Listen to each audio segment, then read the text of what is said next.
external becomes a conscious process. Let's make a conscious planet happen, let's make it happen.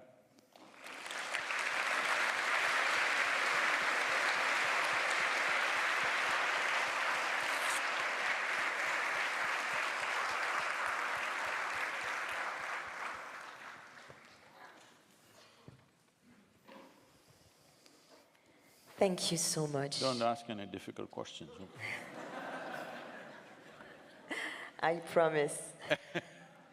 What a privilege for me to have this discussion with you and try to go really a little bit further regarding the mentions you just did with yoga. My first question will be dealing with the definition of yoga itself. You said that yoga is all about ourself in terms of self-knowledge, in terms of identity. But what would you say to a child who would like to know what is yoga in order to prepare this child to also have the willingness to physically and consciously being a little bit bothered? And I'm saying that for children, but we know that we all have this relationship to yoga, the way to accept that yoga is also a question of physical, of body. So how would you define yoga in a very simple manner to a child? I think my own story of how I got into yoga would settle that. You okay for a story? Of course. So I'm just about 11 years of age and every summer we go for a vacation in my, traditional home of my grandfather, which is a large home, and we are about 36 cousin brothers and sisters. We all gather from various towns only during that time for about 30 to 40 days. So it's one rollicking situation, everybody's out of control. So for the young boys, one of the sport is, there's a well in the backyard, which is just about 8 feet in width and 150 feet in depth. Summers, mostly it is about 60, 70 feet down, the water. One of the sport is to jump into the well. You must jump straight down, otherwise your brains will become a smear on the wall. And for coming up, there is no any footholds or ladder or anything, just holding the rocks you have to come out. So literally your entire weight is on a few centimeters of your tips of your fingers and you'll be bleeding when you come up. The nails will be bleeding because of the pressure.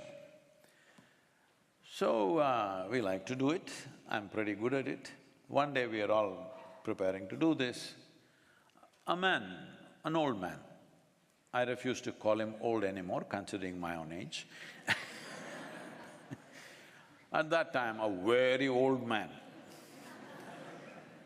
over 73 years of age, was standing and just watching us quietly. Then without a word, he just came, jumped into the well. I thought he's finished. But he came up faster than me. I didn't like it. I asked how. He said, come and do yoga. Like a puppy, I followed him. I did not know anything else about it. So he taught me some very simple physical aspects of yoga, nothing much, very simple, but a powerful transmission. This is what is missing in the world today. It's being taught like it is some exercise. Yoga cannot be taught, yoga needs to be transmitted. Somebody should live it. So it was transmitted to me in a certain way, just a simple practice evolved into something fantastic in the next 12 to 13, 15 years' time. But at that time, I had no clue what I'm getting into. And within a few years, significant results in terms of my physical prowess and my intellectual capabilities, that was good enough for me, I was not looking for anything else. But this was a surprise bonus that other things happened. So for a child, we just say, this is a powerful way of empowering yourself to whatever you wish to do in your life, whatever. Because yoga does not define what you should do. Do whatever the hell you want to do it well. Beautiful. So this notion of empowerment is very important in yoga. My second question will be linked to what you said about unity, that is really a core of yoga.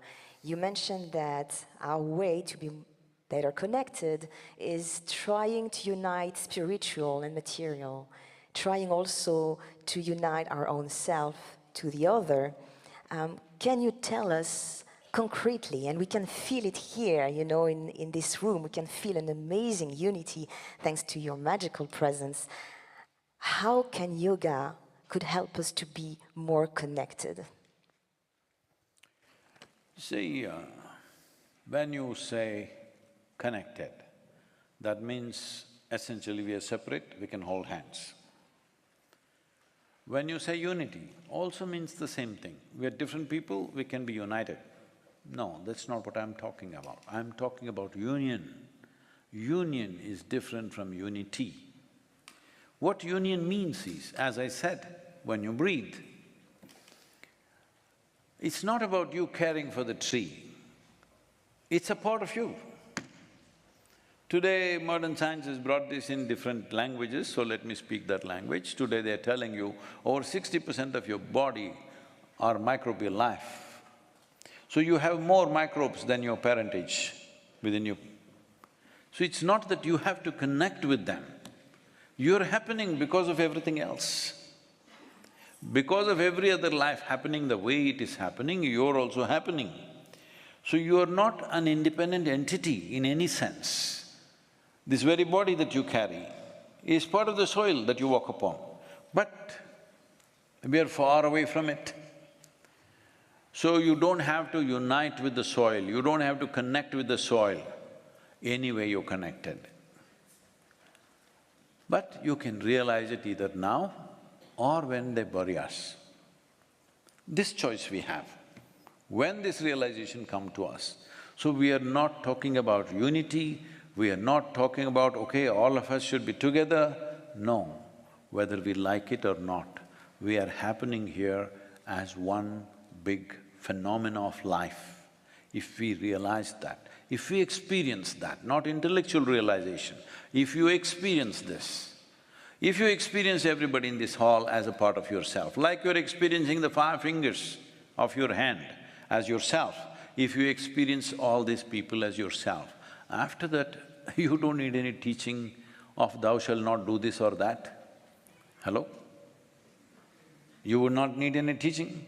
These teachings are efforts to connect people, to unite people, but there is still no inner experience. With all the teachings, see what we are doing. Hello? With all the teachings, see what we are doing in the world. Simply because there is no inner experience and there is no substitute for inner experience. Any amount of teaching, any amount of philosophy, any amount of ideologies, when your life is threatened, all those things will fall off. The only thing that stands with you is what is the nature of your experience at that moment. So, yoga is not about unity or connecting with people, it is realizing the nature of existence. The nature of existence is already in union. Nothing here happens independently, everything is connected. Today we think, if I say soil, people say, Sadhguru, where did you study ecology? Say, I've been crawling on this planet for last 65 years and I know what the hell happens here. I'm like a worm. I'm not an ecologist, I'm not a scientist, I'm a worm who crawled for 6.5 decades on this planet. What happens to the soil is happening to me, I can clearly see this. It's happening to everybody, but they don't see it. They're waiting for something bigger to happen to them. So yoga is really making us realizing the interconnection, the interdependency of each, is that correct? The oneness of everything. See, I'm refusing to use the word connect, because if we connect, you and me are separate, and we connect. Say, I will die many years ahead of you, you will die at the age of 100 or more, but let's say they chose to bury you next to me.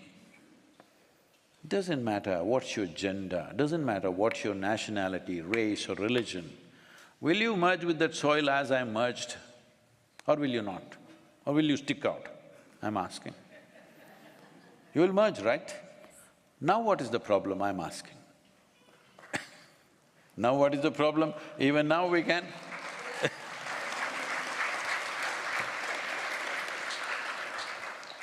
Is death the only way we learn? That's all I'm asking. We should learn in life, not in death. I would like to go a little bit further regarding this title, conscious planets.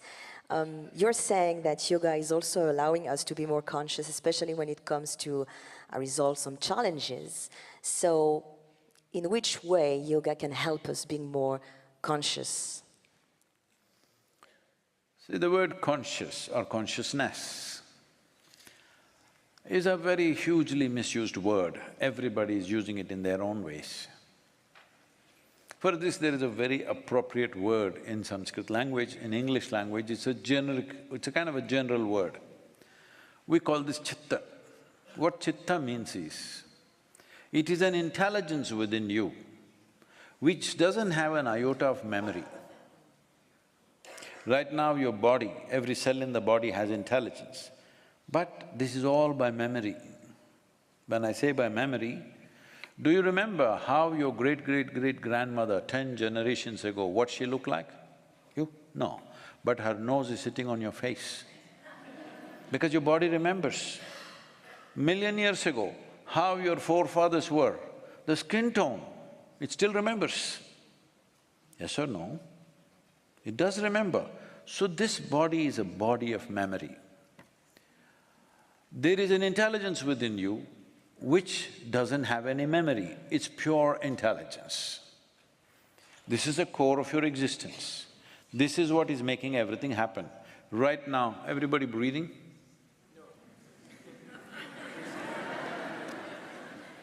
Better be. That's a good admission. So, you're not doing your breath, it's happening. You're not beating your heart, it's happening. You're not working your liver, it's working. You're not doing your kidney or spleen or something, it's all happening. So I'm saying there is an intelligence beyond your silly intellect. I'm very consciously calling it silly because we'll come to that if we have the time. Well beyond your silly intellect of thoughts and emotions, there is an intelligence which is managing you.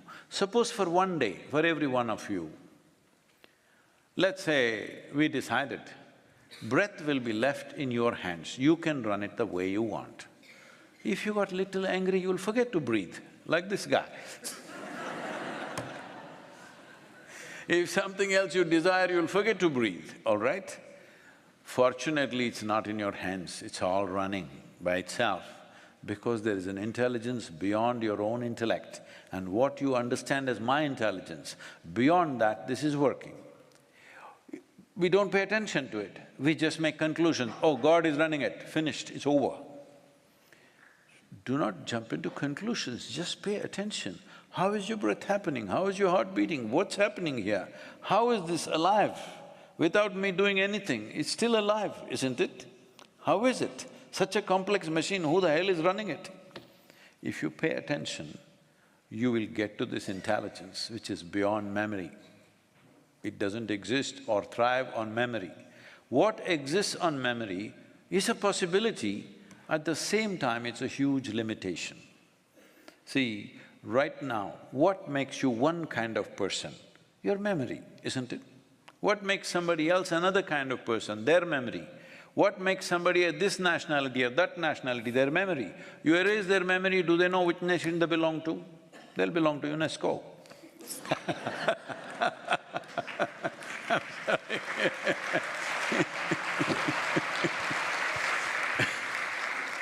So, what happens by memory is significant for our survival because memory is an accumulation of experience. But there is an intelligence beyond memory which we refer to as chitta, which is consciousness. To awaken this intelligence, to find access to this intelligence is the fundamental purpose of yoga. Thank you very much. I'd like to come back also to the importance of the international recognition of yoga. As you know, the practice of yoga has been inscribed in the list of intangible cultural heritage since 2016 under UNESCO 203 Convention for the safeguarding of the I'd like to intangible change that a cultural little bit. I'm heritage. just saying on the lighter vein, it's a very tangible heritage. That's Very a tangible heritage. That's true. So the name of the convention maybe should be renamed. So it's going to be a very important year because we are coming to the 20th year of this convention. And I would like to know, dear Sadhguru, if you had any message you would like to give to those who are fighting to advocate the importance of yoga as living heritage of humanity. One important thing is, most important thing in the world is, yoga should not… people must understand it's not just some simplistic exercise that you can do. If all you're looking for a little bit of physical fitness, just go swim somewhere, you have a river, you swim upstream, you will become fit. Or you go play tennis, you do something, I'm saying. It's not just about fitness. Yes, fitness is one of the consequences. The importance of yoga is to explore the limits of your individual nature, where the boundaries are, how you can obliterate it. You don't have to hold that intent. The process will just do that. As I said, when I started, all I wanted was, I wanted to become as strong as that old man. That is the only goal. I had no other goal. I didn't want to meditate, I didn't want to go anywhere, I didn't want anything bigger than that. That was the goal. It doesn't matter. This is the beauty of living in this world. If you do the right things, even for the wrong reasons, it'll work.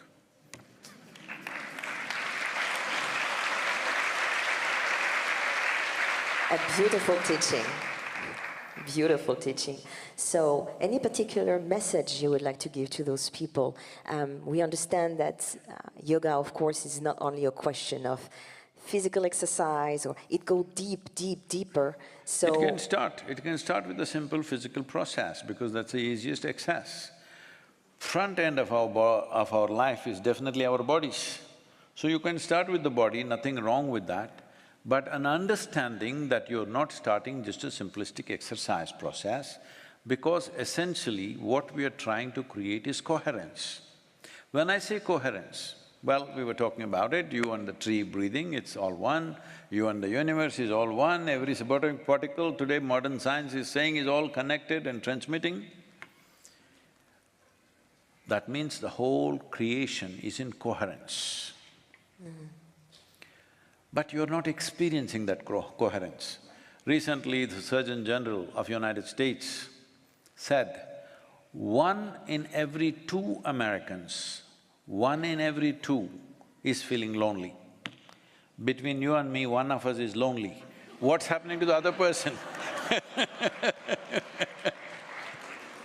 So you're wearing your heart out.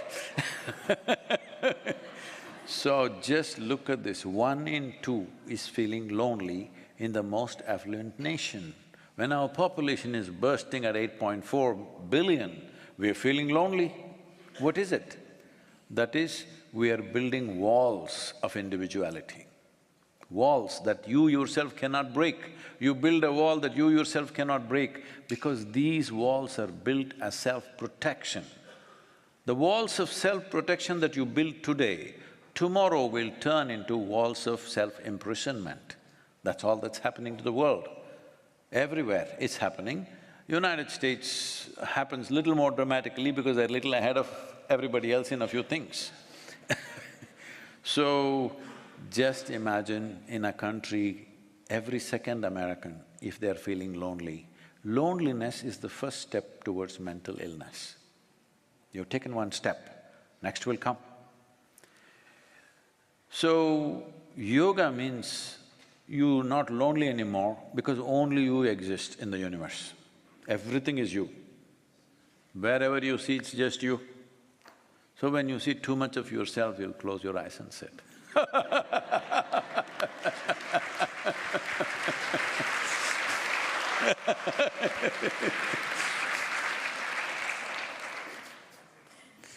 I will finish with one question regarding nature and the importance that it has. So how do we feel we can connect with nature through living heritage, such as yoga or meditation? And since we saw that the 21st of June is also a very symbolic date linked to nature, could you tell us why we will be also connected with nature when we will do this meditation? One part of the question is, why is it 21st June? As already Vishal was saying, this is the solstice. What solstice means is, in Earth spin, it's a little bit of a tilt. In that process, how much exposure northern hemisphere is getting towards the sun, reaching its peak today, from now on it'll start receding. Because sun's relationship with the planet begins to shift on this day. When such a major happening happens, we, who are just a product of this earth, just the soil is sitting here as my body and your body. Things happen within our system too. Today, unfortunately, we have come to number systems, 31 days is a month and this and that. We have forgotten when is it full moon, when is it new moon, when is it solstice, what is happening, when is different shifts that are happening in the planet, completely unaware. For that there is a price. Every other life is aware of this.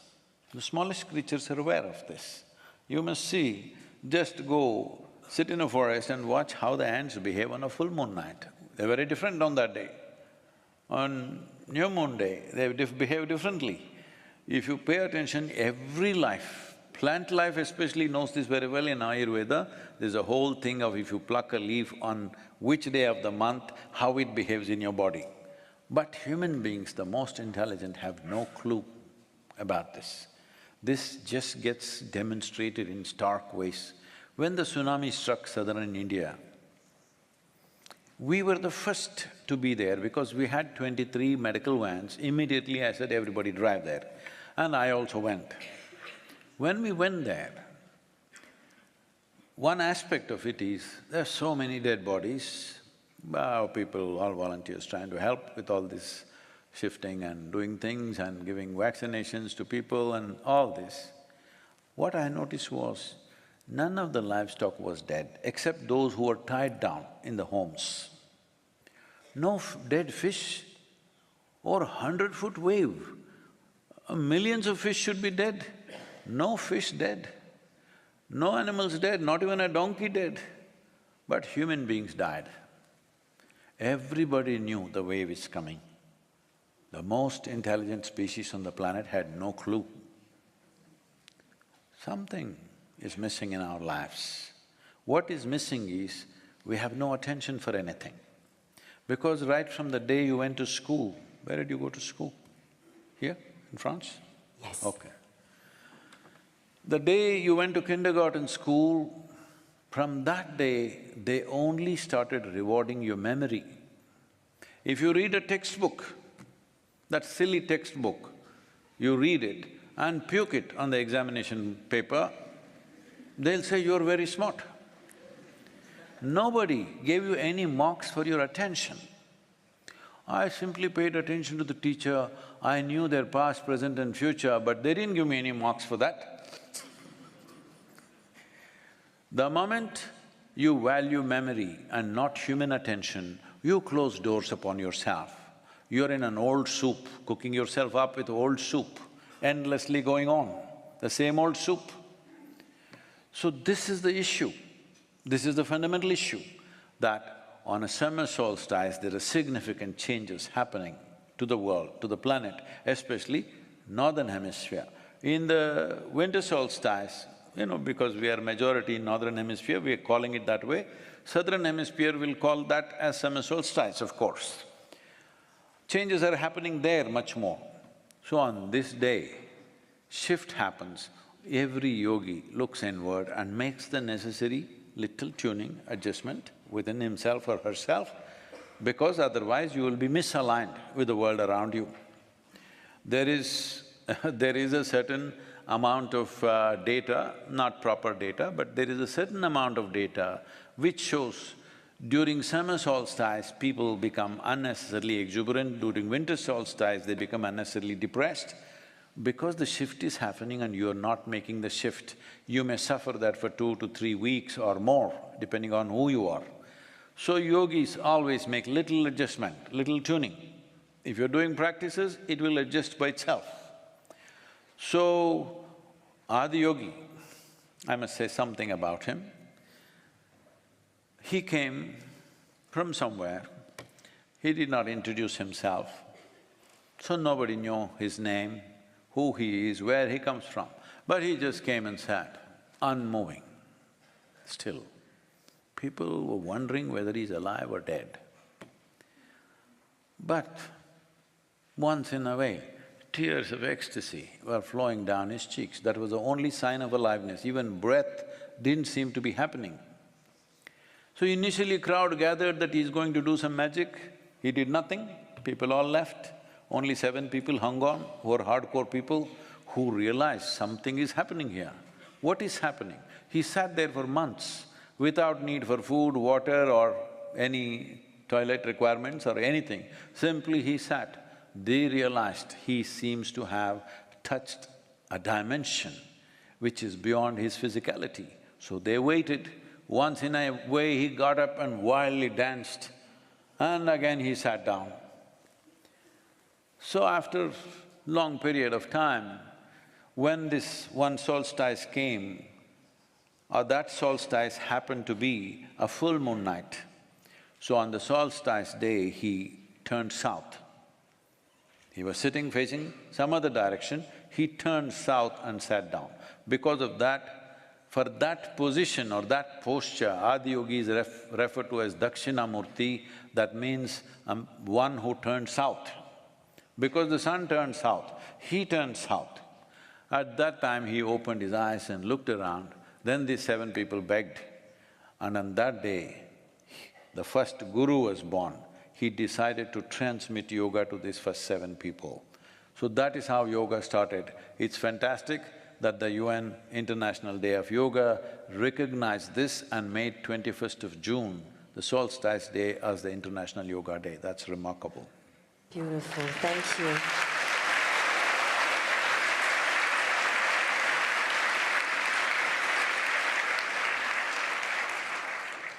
Thank you for this wisdom, Sadhguru.